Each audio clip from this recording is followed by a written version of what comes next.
হঠাৎ করে যখন লুকিং গ্লাসের দিকে তাকাই দেখি যে লাশ দাঁড়িয়ে আছে। আমার দেখে কলিজা শুকিয়ে গিয়েছে। আমি কথা বলবো কিভাবে, সে কথা বলার ভারসাম্য হারিয়ে ফেলেছি। হ্যালো এভরিওয়ান, আই এম হিরো হুতে ফেমে আপনাদেরকে জানাই স্বাগতম। আমি আছি আজকে আপনাদের সাথে সম্পূর্ণ একটি নতুন ভিডিও নিয়ে।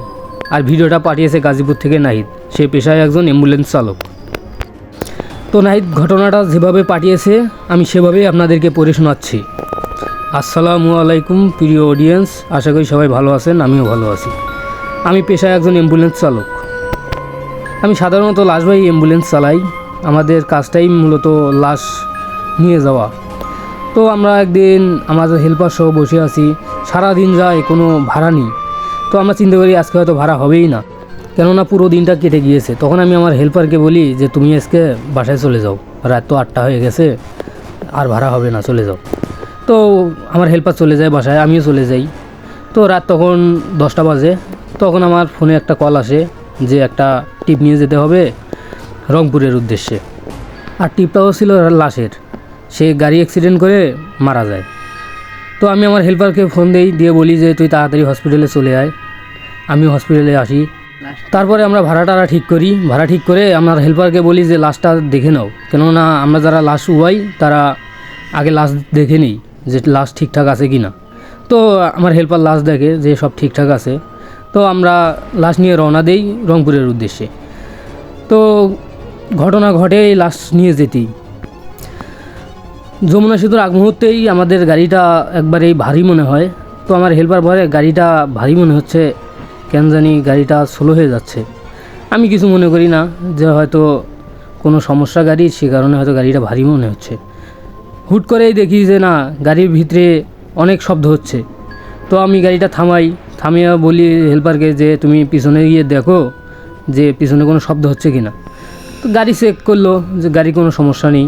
আবার আমরা রওনা দিই। রওনা দেওয়ার কিছুক্ষণ পরেই আবার গাড়িতে বিকট একটা শব্দ হয়। আমরা হুট করেই থেমে যাই যে গাড়ির কি হলো। আবার হেল্পার চেক দেয় যে না, গাড়ি কোনো সমস্যা নেই। তখন আমরা আবার গাড়িটা স্টার্ট দিই এবং আমি গাড়িটা স্টার্ট দিই এবং আমরা গন্তব্যের দিকে এগোতে থাকি। তো কিছুক্ষণ যাওয়ার পরেই আমার হেল্পার বিকট একটা চিৎকার দেয় এবং সেন্সলেস হয়ে পড়ে। তখন আমি ভাবি যে কি হলো। তখন একটা দোকান দেখে সাইড করে গাড়িটা দাঁড় করাই এবং দোকান থেকে পানি নিয়ে তার মুখে ছিটা দিয়ে তার সেন্স ফেরাই। তখন তাকে জিজ্ঞেস করি যে কি হয়েছে, তুমি হুট করে এভাবে চিৎকার করে সেন্সলেস হয়ে গেলে, কারণ কি?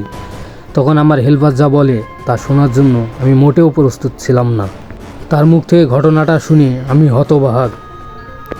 আমিও প্রচুর পরিমাণে ভয় পেয়ে গিয়েছি, কেননা এরকম ঘটনা আমার জীবনে কখনো ঘটেনি। আমার হেল্পার যেভাবে বলে আমি সেভাবেই বলছি যে গাড়িটা ঠিক মতোই যাচ্ছিল। তো আমি হুট করেই লুকিং গ্লাসে তাকাই। তো লুকিং গ্লাস থেকে ভিতরে সব কিছু দেখা যায়। তো আমি দেখি যে লাশটা বসে আছে এবং তার কাপড়টা সরে আছে মুখ থেকে। সে আমার দিকে দেখছে এবং পিশাচে একটা হাসি দিচ্ছে, যা দেখে আমার কলিজাটা শীতল হয়ে যায়। তাই আমি চিৎকার করি এবং সেন্সলেস হয়ে যাই। ঘটনাটা শুনে আমিও অনেক ভয় পাই, কিন্তু আমি হেল্পারকে সাহস দিই যে কিছু না, তোমার এটা হয়তো বোঝার ভুল হয়েছে, কেননা আমার লাশটা পৌঁছে দেওয়া লাগবে। তাকে যদি আমি বলি যে না তোমার এই ঘটনা ঠিক আছে, তখন সে আরও ভয় পেয়ে যাবে। তখন আমি তাকে সাহস দিই যে এগুলো কিছু না, তোমার মনের ভুল। তখন আমি আবার রওনা দিই। তো লাশ যে জায়গায় নিয়ে যাব সে জায়গাটাও আমরা ঠিকমতো চিনি না। রাত তখন আনুমানিক 3টা। আমরা দেখি যে একটা লোক রাস্তার ধারে দাঁড়িয়ে আছে। তখন আমি জিজ্ঞেস করি যে লাশটা নিয়ে যাব ওই গ্রামটার নাম কি, গ্রামটা কোন দিকে। আমি গ্রামটার নাম উল্লেখ করতেছি না, কিছু প্রাইভেসি সমস্যার কারণে। তখন লোকটা বলে যে সামনে গিয়ে বামে বাড়ি। তখন আমরা সামনে যাই, বামে ইউটার্ন নেই। তো আমরা যেতেছি, কিন্তু আমাদের রাস্তা ফুরোচ্ছে না। তো যেতে যেতে আবার একজন লোকের দেখা পায়।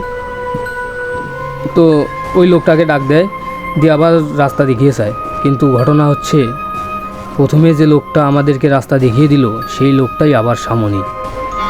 তো আমরা তখন কিছু মনে করি না। তখন আমার হেল্পার তাকে জিজ্ঞেস করে যে বাড়িটা কোন দিকে। যে গ্রামটা কোন দিকে লাশ নিয়ে যাব। তখন সে আবার রাস্তা দিকে দেয়, তখন আমরা আবার যেতে থাকি। কিন্তু সমস্যা হচ্ছে আমাদের রাস্তায় ফুরোচ্ছে না। আবার কিছুক্ষণ যাওয়ার পর গাড়ির মধ্যে আবার শব্দ হওয়া শুরু করে, বিকট আওয়াজ। তো আমরা তখন ভয় পেয়ে যাই। তো শব্দ হলেও আমরা তখন আর নামি না, তখন আমরা গাড়ি চালাতেই থাকি, কেননা আমাদের লাশটা পৌঁছে দিতে হবে। তো সামনে এগিয়ে তো দেখি যে সামনে সাদা কাপড় পরা রাস্তার মাঝখানে একটা অবয়ব দাঁড়িয়ে আছে, যা দেখে আমার কলিজা একেবারেই শীতল হয়ে গেছে। আমি আমার হেল্পার সহ ঘটনাটা দেখি। তখন আমরা গাড়িটা সেখানেই ব্রেক করি এবং সামনের দিকে এগোই না। তো এক পর্যায়ে আল্লাহ রাসূলের নাম নেই, দোয়া কালাম যা জানি আমরা পড়া শুরু করে দিই। তো দেখি যে না, সাদা কাপড় পরা অবয়বটা আর সামনে নেই। আমরা আবার সামনের দিকে এগোতে থাকি, কিন্তু সমস্যা হচ্ছে আমাদের রাস্তা ফুরাচ্ছে না। তো সামনে এগোতে এগোতে দেখি যে 3 জন ব্যক্তি একটি লাশবাহী খাটিয়া নিয়ে দাঁড়িয়ে আছে।